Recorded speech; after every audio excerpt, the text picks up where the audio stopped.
Today, Saudi Arabia welcomes the release of the 28 pages redacted from the joint inquiry of Congress into the 9/11 events.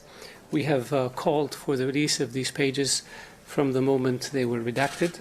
We believed at the time that the Kingdom of Saudi Arabia cannot respond to charges emanating from blank pages. We stated in the clearest terms possible that the Kingdom of Saudi Arabia has nothing to fear, that the Kingdom of Saudi Arabia is determined to go after the terrorists, those who finance them and those who justify their actions. We were keen on finding out what was in those pages so that we can investigate and prosecute and hold those responsible for any wrongdoing. Of contacts made with embassy officials in... And we hope that with the release of these pages, the aspersions that have been cast against the Kingdom of Saudi Arabia over the past 14 years will come to an end, and we hope that we can focus on moving forward in a cooperative way in order to go after the men, the money, and the mindset that represents a threat to your people and ours.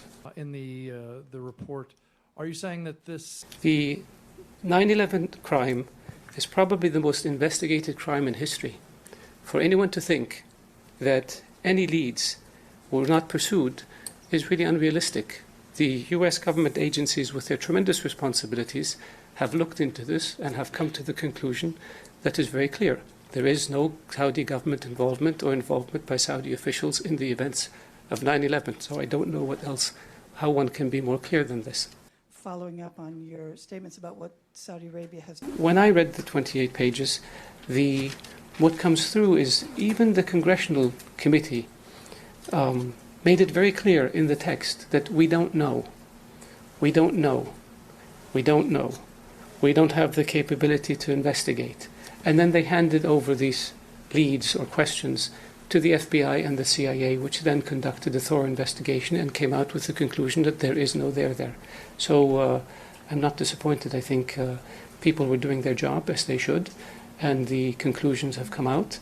We had no doubt that there was no there there in the 28 pages, and that's why we wanted them released. In one way or another, with at least two... We can't convince everybody. The facts are here, and the facts say there's no involvement by the Saudi government or Saudi officials in the events of 9/11. So this should put to rest the charges leveled against Saudi Arabia.